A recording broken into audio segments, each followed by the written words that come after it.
Hey, everybody. The Kings in a rout, 130 to 88. Can I start off by talking about how pathetic Charlotte is? I mean, Please.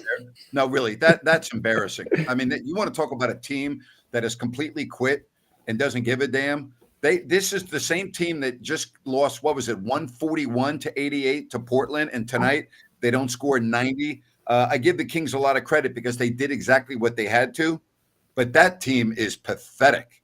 Oh my God, Grant, that's the worst team I've seen this year by far. well, I disagree. I think we've Well, seen a worse who's team. worse than them? Oh my gosh, it's slipping my mind right now. It will come to me because Jerry and I both said that is the worst basketball team we have seen in not just 1 year, a couple of years. But that third quarter, they brought it. They took it to the Kings out of halftime. The Kings had 8 turnovers and 7 field goals in the third quarter, so at least there was a little fight there for Charlotte, a little respectability. Too many turnovers. It's the only negative for Sacramento tonight, because there were really no negatives other than Keon Ellis injuring his ankle. Yeah. 18 turnovers. You gotta take better care of the ball when you're playing against a good team. Yeah, and DSC in the chat picking us up. It was the Wizards. That's exactly who it was. All right, so the Wizards and the Hornets are the 2 worst teams in the NBA. We haven't seen the Wizards yet this year, right? We have seen the Wizards. That's when Valanciunas had his public workout at the Golden. Oh, that's right. That's right. Yeah. Wow. So, but yes, the Hornets are bad. They are really bad. Oh my God. I'm surprised they've got 14 wins, to be quite honest with you. I am too. I'm like, and I can't believe they beat the Lakers on Wednesday night last week.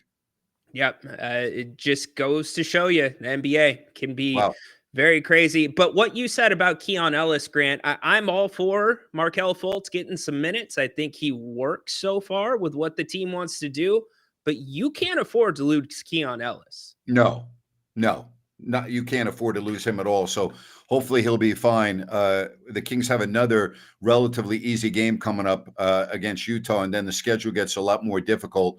So you're now 1 game over 500. You got to build. Minnesota won their game tonight. Right. Dallas and Golden State were idle tonight. So you're still in 10th, but you've got to win these games that you're supposed to win.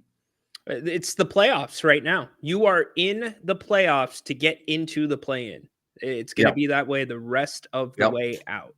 Yep. Every single game is critical.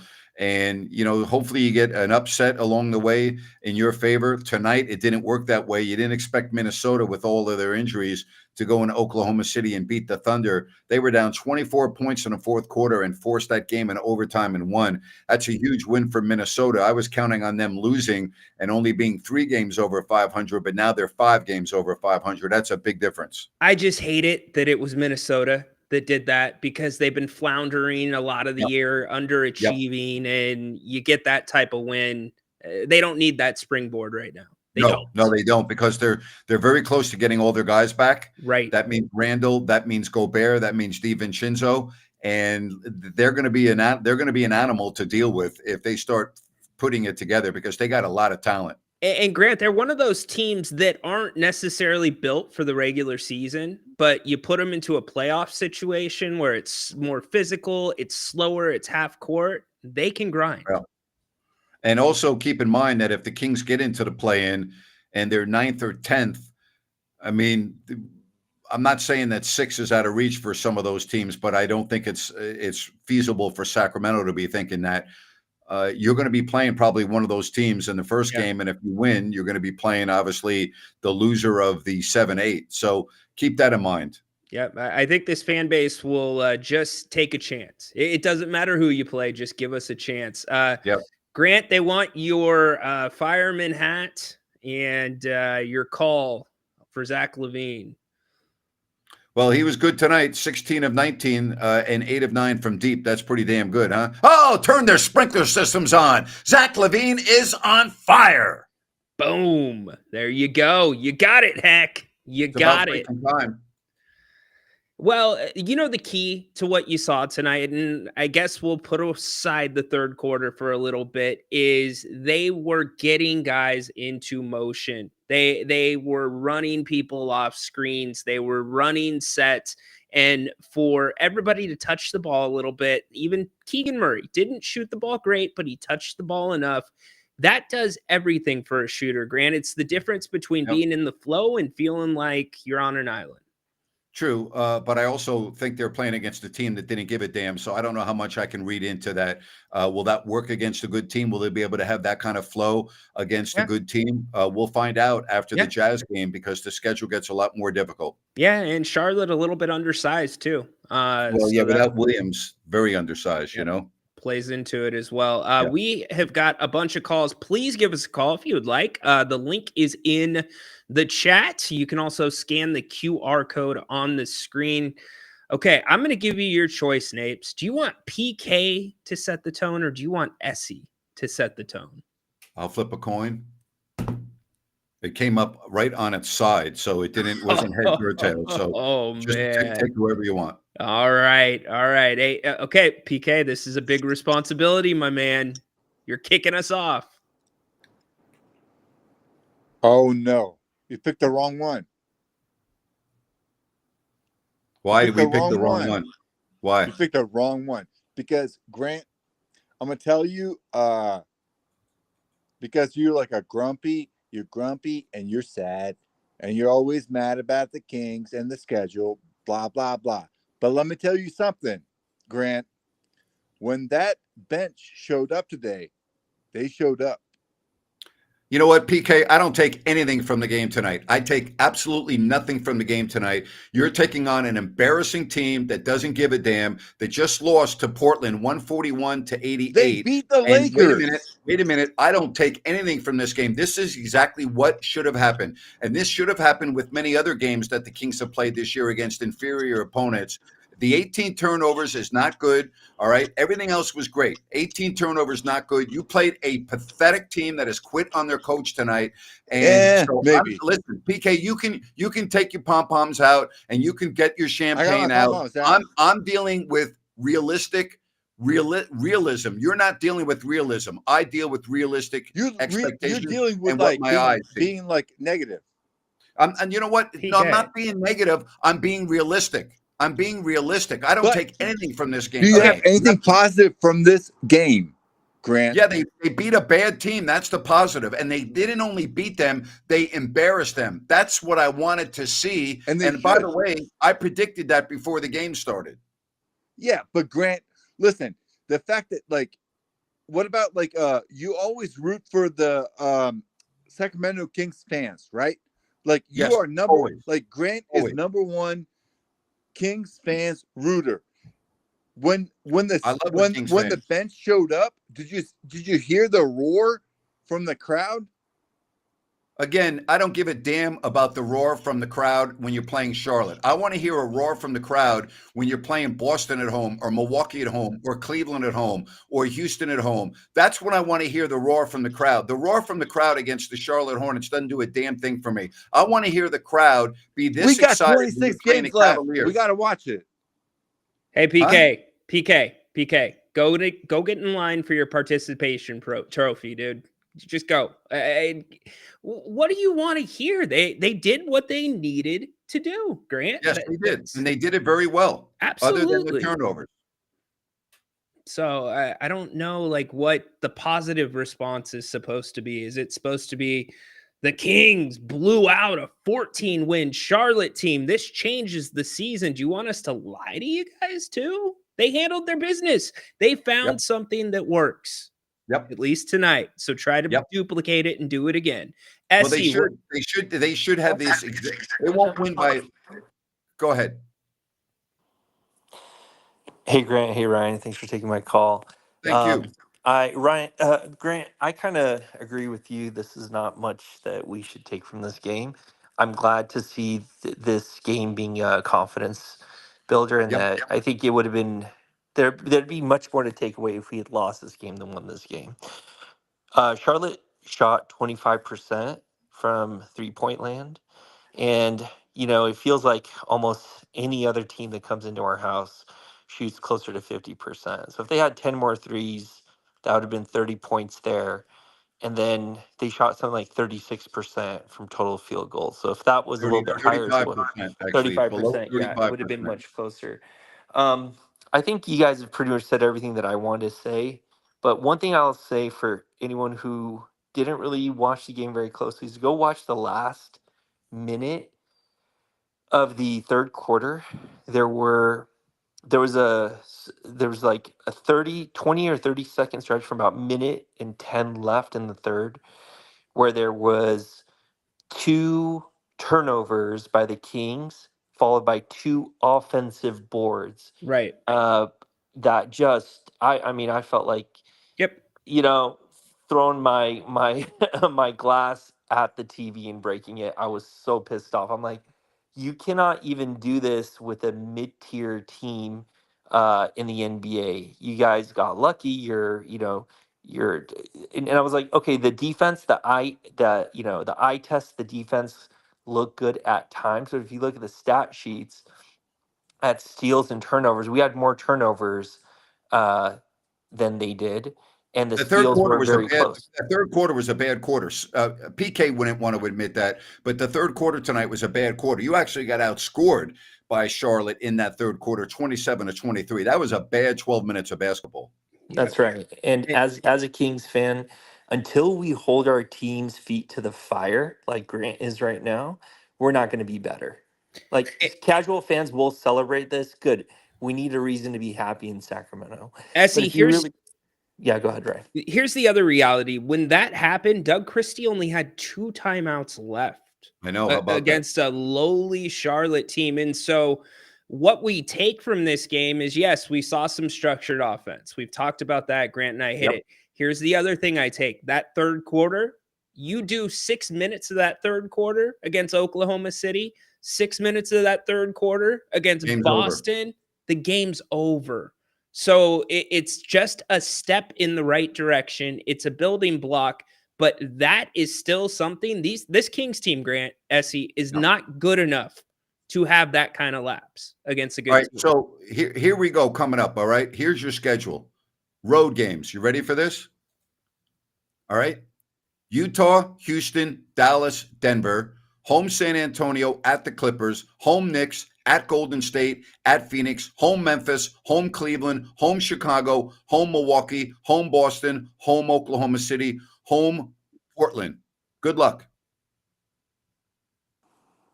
Yeah, it's going to be a really, really tough schedule. And, as I recall, I think it was like, I'm not sure if it was Beam Team 1 or Beam Team 2 had a lot of turnovers as well, but their offense was so good that it kind of, made up for it.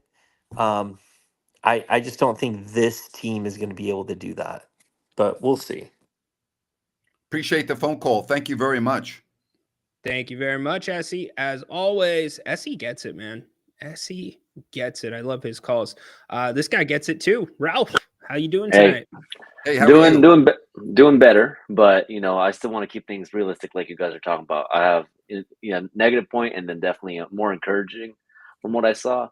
You guys touched on it. There's so many possessions where I feel like they're either waiting for Sabonis to get the rebound, but why are there so many threes to where the offensive possession for Charlotte, offensive rebound, and it's just there's so many possessions like that. I feel like are they're just simply a bad rebounding team, and we're just relying on Sabonis. It's definitely concerning with a team that's not even that big like Charlotte. And you guys have touched on it. When it comes to the bigger teams in the East and in the West, it's gonna be pretty bad. So a couple of things, and you were on with me in the pregame show. The guards are not boxing out. We looked at the picture of Pajemski from last game shooting that three. Nobody's finding a body. The second thing is the long 3-point rebounds. Those are so difficult to predict where they're going to come off. Yeah. It's just one of those things you could box out perfectly and they're going to go somewhere else. Yeah, definitely. And this is more on the offensive side with our starting five.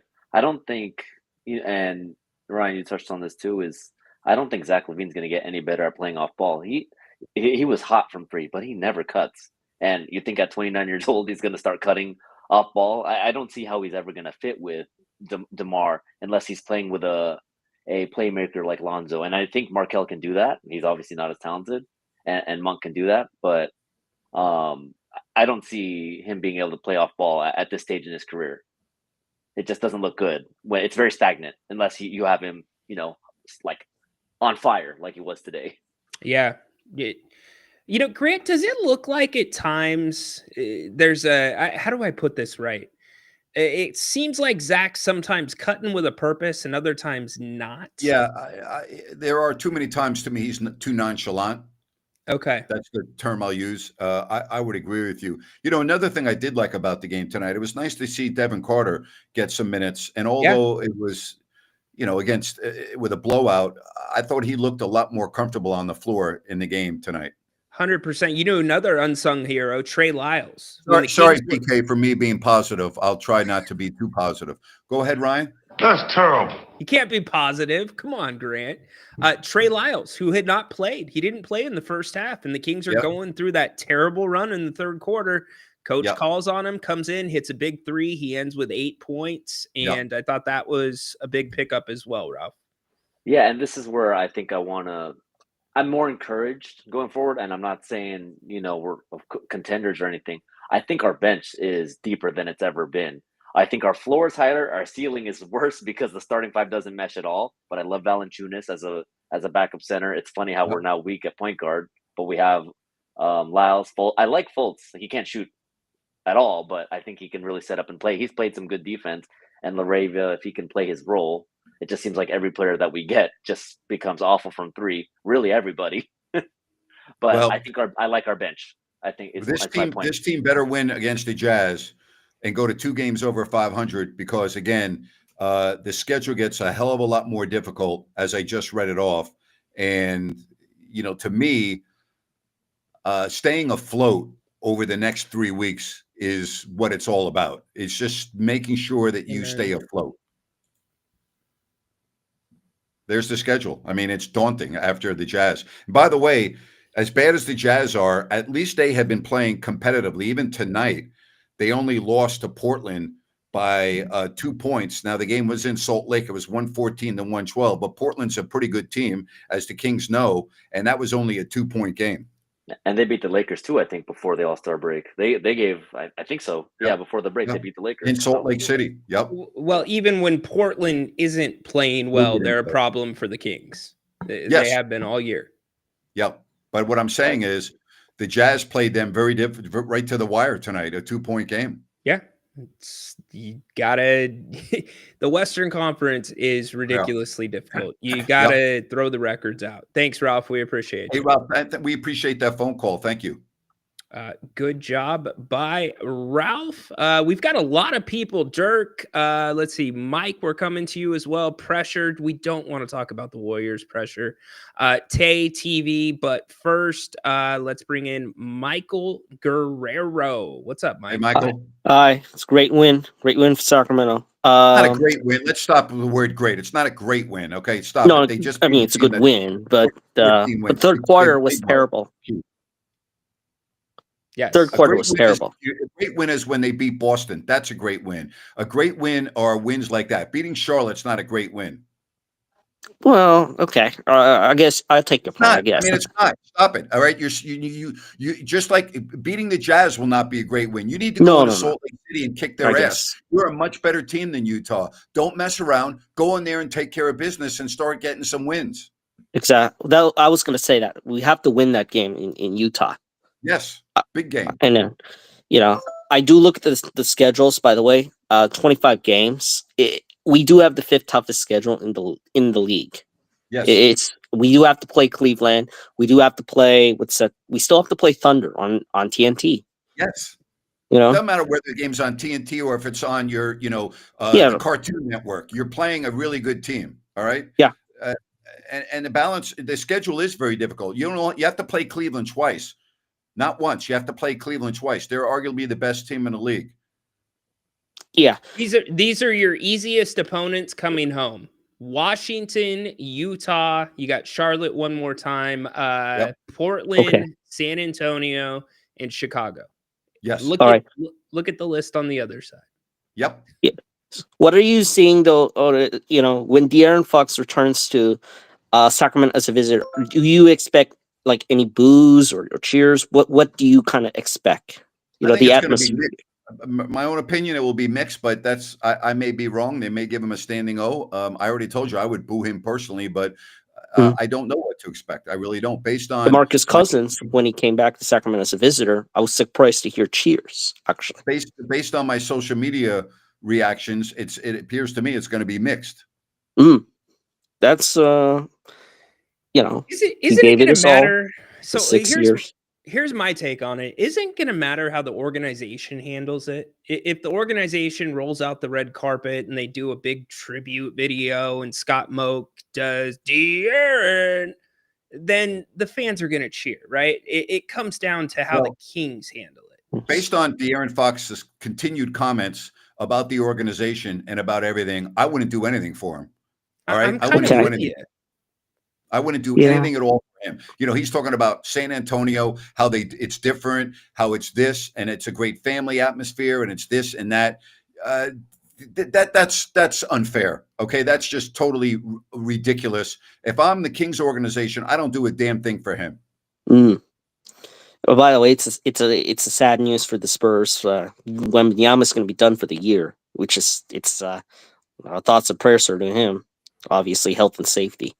Yes. It's too bad we won't see him. Yeah. Well, it is too bad, but if you're a Kings fan, you would like to see Take every advantage. team without their best player because you need wins right now. You can take advantage of since there's no Wemby, you take out the shot blocker. You could drive into the basket. That's what you can do. Let's not worry about that game yet. It's you got many games before that. Let's worry about this road trip coming up. That's what you should focus on. You don't worry about the Spurs right now. That's a long way off. Yeah. Hey, Mike, appreciate you. Nice haircut, by the way, too. You got a haircut. Thank you, buddy.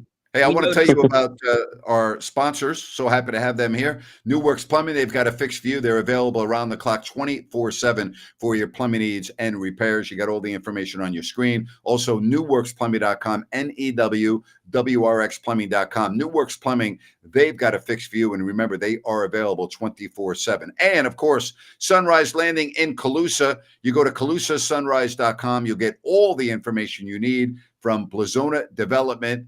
And the project that they have out in Calusa is awesome with beautiful models to choose from, various lot sizes, no Mellorews, no homeowners, good location adjacent to the Calusa Golf and Country Club. Remember the access, it's easy to get to I-5, Highway 45, Highway 20. Just go to calusasunrise.com and you'll get all the information you need on Sunrise Landing.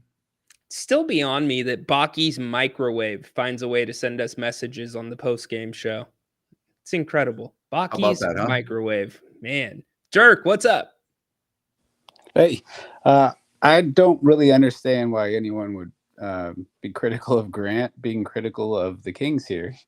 It seems like somebody's watching the game via clips rather than watching the whole game to really not feel like there's nothing to criticize. So, for example, it's kind of concerning that half the team's turnovers come from Monk and Sabonis.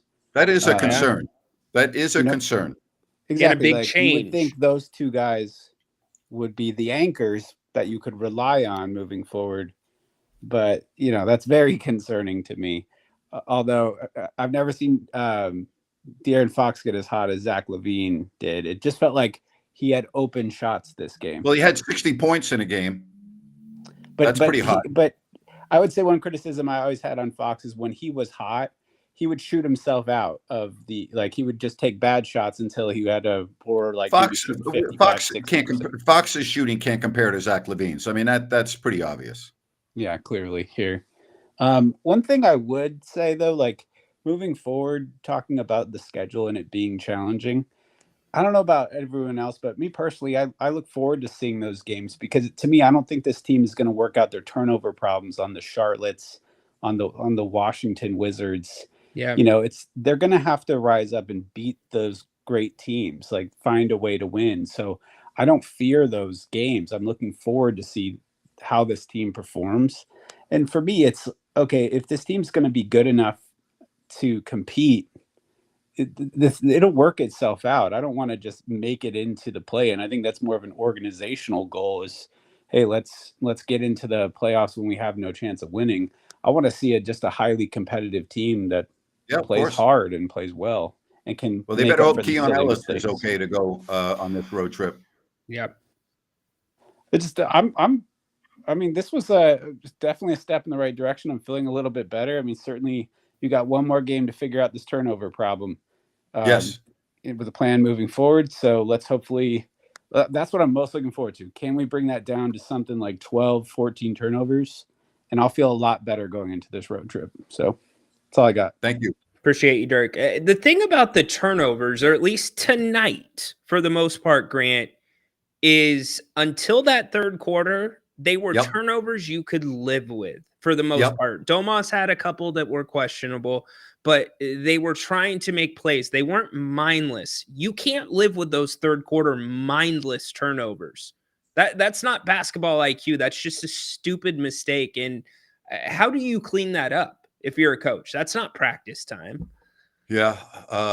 I think a lot of the turnovers also are basketball IQ related, spacing, pretty basic stuff. Yeah. So it needs to happen because, as you said, with the schedule that's coming up, especially with the road games that we're talking about, listen, Utah has got to be a game you win. Houston's not playing well right now. Yeah. They've lost 7 of 10. Dallas is still going to be without Anthony Davis and a couple of other key players. So, you can go on the road and get some wins here, but if you get careless with the basketball, it's going to be very challenging, very difficult. Well, Houston's going to be coming for you. You beat them twice this year. Yes. One time on national TV. So they're going to be ready regardless of the record. Dallas is kind of the wild card to me. The Kings have somewhat gotten by against them. Can they do that? Because they hustle their asses off. If you put 5 guys on the floor from Dallas, you're going to get guys that play hard. Cass has been playing well. Everybody's doing it. Back to the phones, Mike. Welcome in tonight, Mike. How's it going, guys? Hey, Mike. Yeah, well, I'll take the W for sure. Because, absolutely. When we go into the road trip, Utah, the Kings always seem to have a hard game in Utah. Utah's up to beat the Lakers in LA, I think. They're going to give us a run for their money. Also, with the Texas games, the Mavericks game is a big game. And I feel like with the Kings, they're gonna need the point guard play to compete on the road. And you have to have a guard to settle it down. I really like Monk, how we played tonight. Fultz gave us a few moments there, even though he was careless with the ball. Then I think, I could be wrong, but I think Coach Christie wanted them to bring up the assist because we got embarrassed by the Warriors. So maybe they're trying to overpass, to appease the coach. What do you guys think? I don't know about that. But, you talked about the schedule. If I can get to that for a moment, Utah has the worst record in the Western Conference. And they have the worst record in the Western Conference for a reason. So, yeah, they might have beat the Lakers, but the team that the Kings just embarrassed tonight beat the Lakers last week in LA. So it's the NBA and on any given night, but you can't lose to the Jazz. Again, they're 14-43. They have the worst record in the entire Western Conference. There are no excuses for losing to them. Then you have Dallas. Dallas after the Houston game. And Houston's lost 7 of 10 now. Dallas is only 5-5 in their last 10. These are games that you can win, but you must play with a higher sense of urgency in terms of basketball IQ. I just think a lot of these turnovers, guys, are just stupid. Like they're unforced. They're like, it's like, what are you doing? They're almost like because they're exhausted. Like guys playing bigger minutes than they're used to, just things that normally you do not see from some of these guys. Slow decisions. Do you guys think playing at the lowly Hornets, right? Like you got to give everybody their credit in the NBA. Anybody can beat anybody. But do you think it was a good game to the point for players like Valanciunas mixing it up in game, and then LaVine just got hot at the right moment for the Kings? That has like it's not a big game for Valanciunas because he plays the same every night. It was a big game for LaVine in terms of hoping this will get his confidence going because he has been shooting the ball horribly since coming over from Chicago. And we know that shooters go through streaks, both good and bad. He's a shooter, so hopefully this will get him on a hot streak. But for Valanciunas, I don't think it makes a difference to him. He plays the same way every night. But for LaVine, this could be a nice little springboard for him. All right. Well, thanks for having me on the show. Of course. Go Kings. Go Kings. Thanks, Mike. Give us a call back, brother. Appreciate you. Thank you. Thank you. So it is that time, Grant. We are going to the drawing board, Ryno's drawing board. Since Mike brought up the offense, this was one of the more simple sets that the Kings ran tonight, but I was very encouraged by the fact that they were able to execute multiple looks out of this. So what's happened here, here's Markelle Fultz, circle him right there. He just made this pass to Valanciunas. Now, the guys and probably what they have implemented here in their practice time, they have different decisions that they can make off of this. In this case, Malik Monk comes down and he sets the screen for Jake LaRavia. Fultz also comes down, sets a screen. You can bring LaRavia up here. You can also, if you're Malik or Markelle Fultz, you don't have to set a screen. You can just cut straight to the hoop there. And then if all that's taken up on the back end, you've got Zach LaVine that can come do a dribble handoff there. So I guess what I'm saying is everything was spaced right, as Grant said. The structure was there right. And these guys now, instead of just having the ball and make a play, they have different things to look for. And more importantly, Grant, you're making the defense have to guard you. You're making them have to guard you. Thank goodness, because we've seen too many times when one defender is able to guard two Kings, and that you can't have that. 100%. That is an excellent point. Yep. Excellent point. All right, here comes your daily dose of the Warriors. Pressure, what's up? How's it going, guys? Could you hear me? We got you. Good evening, Grant. Good evening, Ryno, and shout out to Jerry Reynolds. I saw you guys during the halftime show. He was awesome. You guys were 100% correct about LaMelo Ball. That guy has definitely taken a step back. Looks horrible. Yeah, it's crazy. And not much to really touch on. I mean, you guys have pretty much touched on anything. I just wanted to take my time to laugh at Nurkic that he's rotting away in Charlotte. Draymond Green was right about that guy. Nurkic needs to get help, man. And Draymond Green was right again. Well, I wish I could make, $20 million a year and be riding away. That would be nice. Yeah, that's true. That's true. Also, one more thing. When I was on hold, I did hear you guys touch on De'Aaron Fox. And when I was watching a game on ESPN, he made some comments saying that he finally is at a place that he feels welcomed in San Antonio. I thought that was a little off-putting. I feel like I know a lot of Kings fans, I feel like he was loved in Sacramento. So I thought that was a little weird, for Lisa Salters to report on that. But I don't know. That's a little different. I don't like most of the things that Fox has said since he's left the organization. And I think it's unfortunate.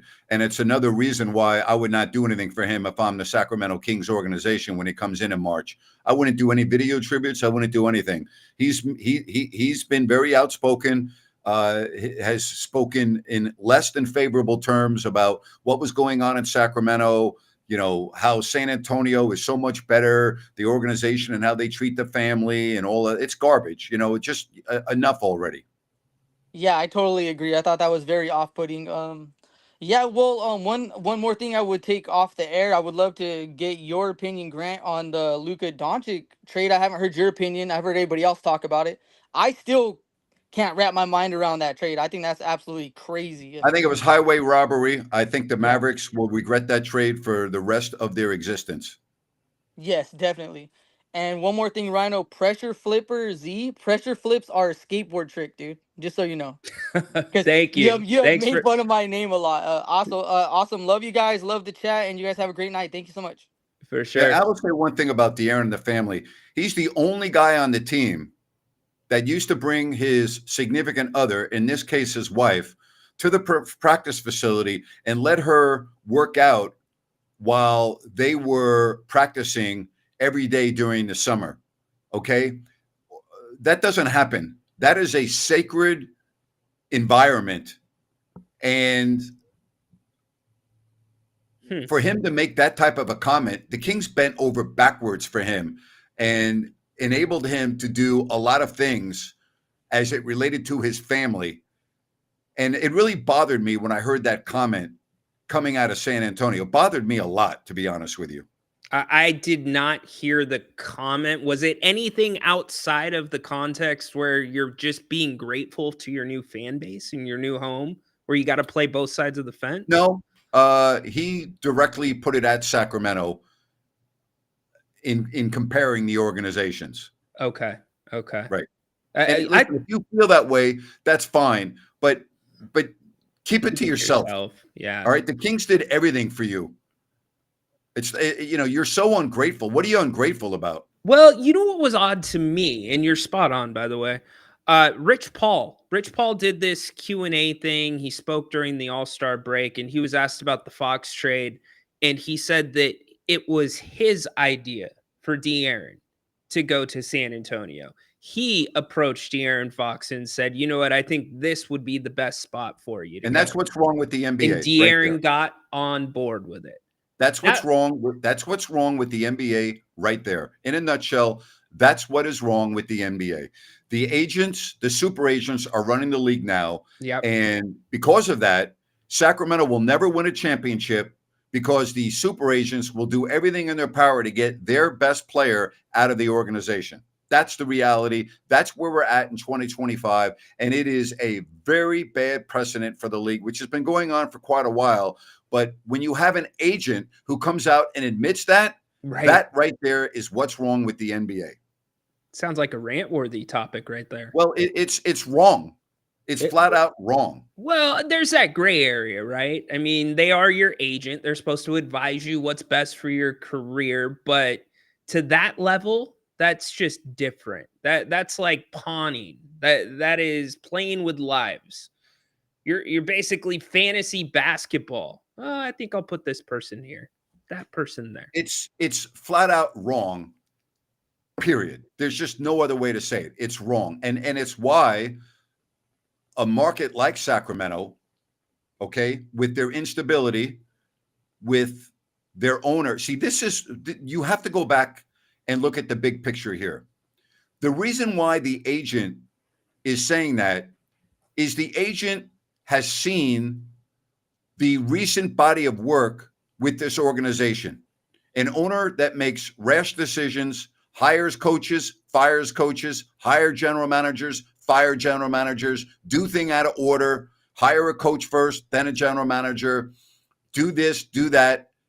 And so the instability of the franchise makes the agents like Rich Paul entice their clients to go play somewhere else. Yeah. And if he had a commissioner that is spine, maybe he would stand up to a comment like that. Maybe, but he doesn't. He does not. Tay, welcome into the conversation.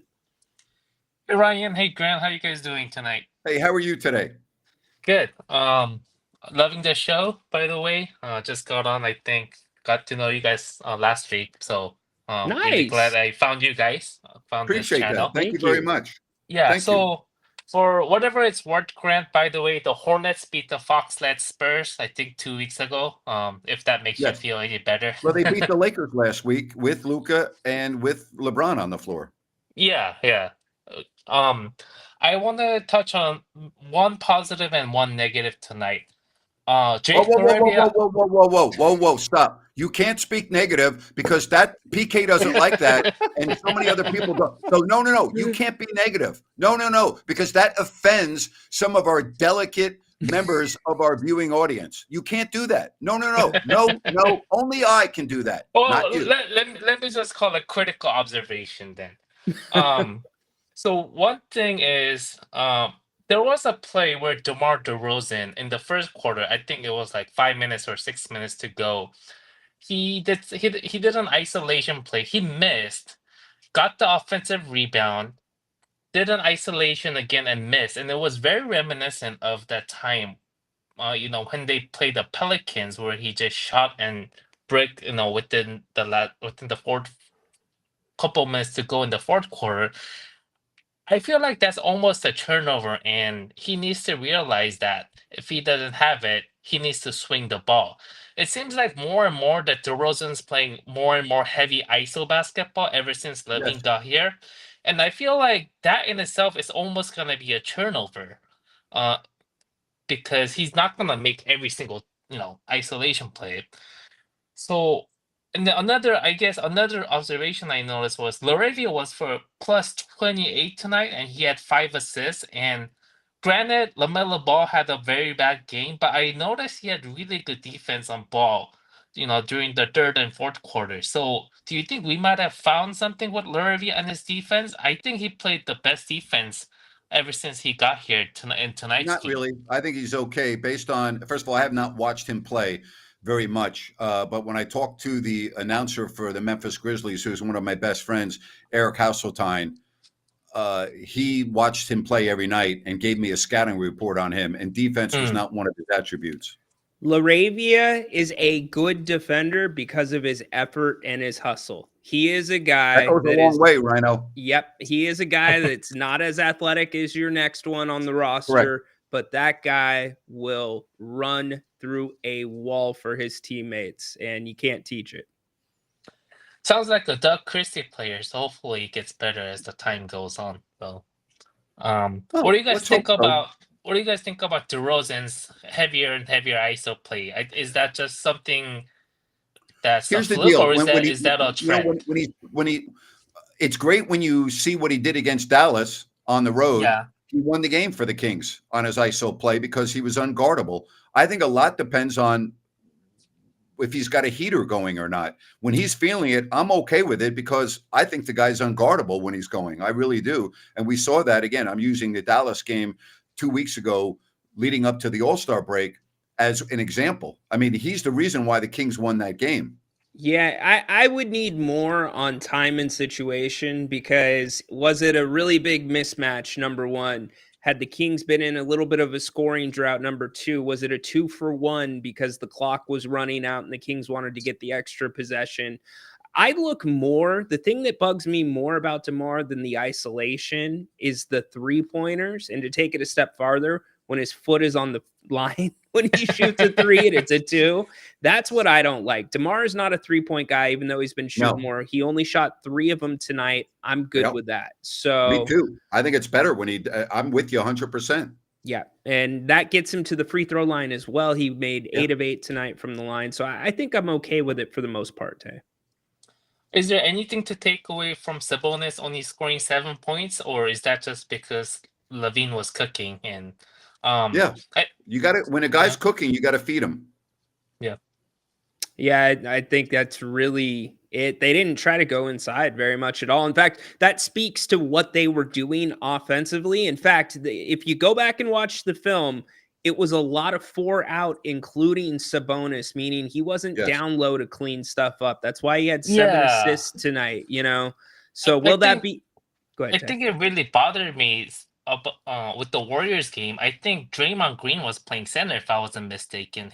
And I think the tallest player they had on that floor was 6'7", and they didn't go down low at all during that Warriors game, both with Valanciunas and Sabonis. So I feel like, granted, it's already past us, but I think Doug Christie flat out got out-coached that game. So agree. I think they could definitely do more with Sabonis. That's just my opinion. They are one of the few teams right now in the NBA that has an incredible high-low opportunity between 2 big men with exemplary hand. Their hands are awesome. They can both pass the ball. I want to see more high-low with those guys. It's just grand a matter of how much can Doug play the 2 of them together. Yeah. So, hey, thanks, Tay. Good job. Thank you, guys. Appreciate it. Don't forget about my rant with Grant coming up in a couple of minutes right here. So I'm looking forward to doing that, and always look forward to talking about Bennett's, the West Side Grill in Rockland. Of course, Roseville and Sacramento. Prime Seafood and Steaks at Bennett's. You go to Bennett'sRestaurants.com, make a reservation and more. Again, Prime Seafood and Steaks at Bennett's, whether it's the West Side Grill in Rockland or their locations in Sacramento or Roseville. Once again, Prime Seafood and Steaks at Bennett's, Bennett'sRestaurants.com to make a reservation. I don't think this would go too well for PK, Grant. The people want a segment with just you and PK. I don't deal with people that are delusional, and PK is delusional. So there's no way in the world I'm ever doing a segment with a person who's delusional. The guy is delusional. He's delusional. I wouldn't say he's delusional. He is delusional. He is absolutely delusional. He's just different. I mean, he's got a following here on this channel. He has created a That's fine. brand. Listen, you know what? Because you're delusional doesn't mean you can't have a following. Yeah, that's a good point. It's a good point. Kanye West made a life out of that for Thank sure. you. There you go. That's a great example right there. Perfect example. Oh my goodness. Keon Ellis, I keep going back to that, Grant. I sure as hell hope that ankle is okay. You're not being negative, are you? No, it's a positive comment. See, Okay. I'm saying I hope it is okay, right? Okay. Optimism. You know? Okay. Here's, you know, I always look at the big picture, and that will get me to my rant. Make sure you listen to this, PK. You might learn something. Brought to you by EDH Motors, Automotive Reimagined. And right now, David and Adam are looking to sell your vehicle. You got all the information on your screen. They are located in the El Dorado Hills Town Center. The Auto Lounge is awesome. You don't have to go to a dealership. You don't deal with everything that is associated with going to a dealership. It's a long overdue new concept. You go to edhmotors.com, check out everything. And if you're not looking to sell your vehicle and you're looking to buy, again, if you don't find what you're looking for on their website, they will get it for you. All right. They will get exactly what you're looking for. Once again, go to edhmotors.com and check out everything with EDH Motors, Automotive Reimagined. I've said this before, and I'm going to say it again. It is amazing to me what a win against a horrible team does for the fans' psyche in Sacramento. It's like you forgot about the game that they just played against Golden State, where they got annihilated by a good team. It's like you forgot about the game against the pathetic Pelicans that you lost going into the All-Star break. It's almost like those games didn't happen. And then you beat a Charlotte team who's pathetic, who lost by, I can't even add the total. What was it? 141-88 just 2 nights ago in Portland. Think about that. Think about that score. And you win this game in a big time way. And it's like you think that everything's hunky-dory and fine and dandy. I just want you to go to the standings and look at the standings. The Kings are 10th in the West, and they're 1 game over 500. And beating the Charlotte Hornets doesn't excite me. It doesn't do a damn thing for me. Go win on the road coming up. Go beat the teams that are coming up on the road. Then come home and beat a Cleveland, beat a Milwaukee, beat a Boston again, which was the signature win of the year. Beat an Oklahoma City the way Minnesota did tonight. All right? Go beat Memphis. Go beat teams that are above you in the standings that are really, really good. That will excite me. Beating the Charlotte Hornets doesn't excite me, but more importantly, to you delusional fans like PK, it doesn't erase what I just watched 2 nights ago against the Golden State Warriors. It doesn't erase in my mind that I saw the Kings get manhandled by a Warriors team. All right. It doesn't erase the fact that I saw the Kings lose to a horrible Pelicans team. It doesn't erase in my mind the bad defense that I've watched since October. It doesn't erase in my mind the bad 3-point shooting that I've watched since October because the Kings won against the Charlotte Hornets. So, yeah, you want to call it being negative? Fine, I'm negative. I'll take ownership. I'm being negative. But I think what I am is I'm being a realist. I'm being objective. I'm not looking at the Kings with blinders on like PK and others. I take my blinders off, which I certainly would encourage more of you to do so, and look at this team with the totality of what we're dealing with. That's how I feel. And that's my rant for tonight. Perspective. Love it. Perspective. Sample sizes. You live your life that way. It's how you judge a basketball team. 5-game samples. Absolutely. Absolutely. And how would you grade this team over 5 games? Oh, man.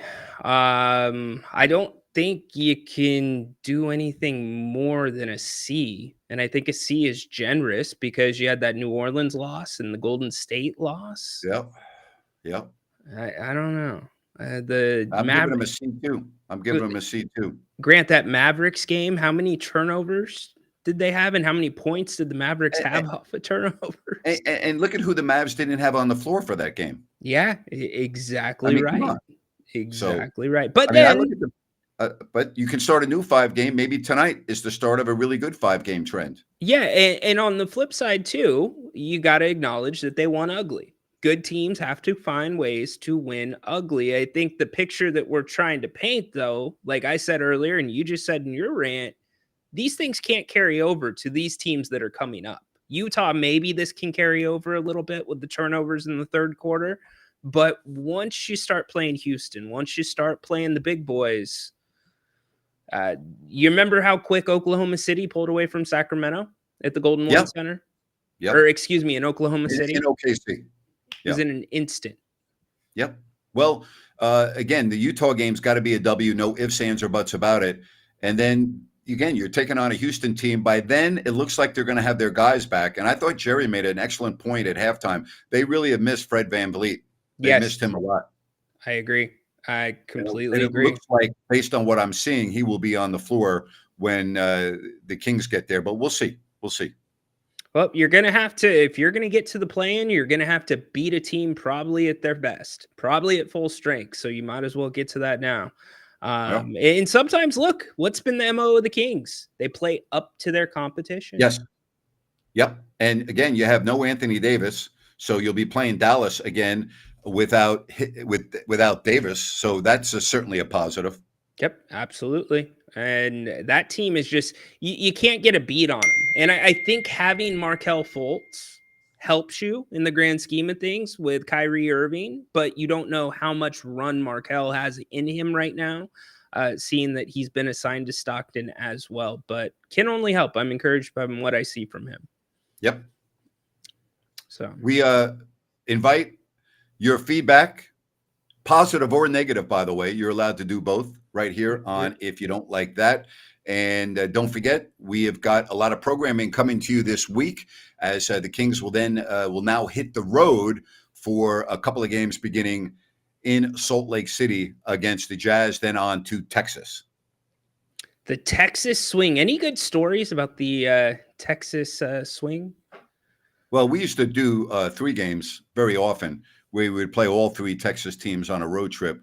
And it was always difficult because the Spurs were a championship team most of the time. They were loaded, and that was generally – and then you had Dallas with Dirk Nowitzki and that team with Michael Finley. And when Nash was there, or even when Nash was not there, they were really, really good, obviously. Mm-hmm. And Houston was – during the Akeem Olajuwon era, that was never a picnic. So it just, They used to play, speaking of the Spurs, in the Alamo Dome, right?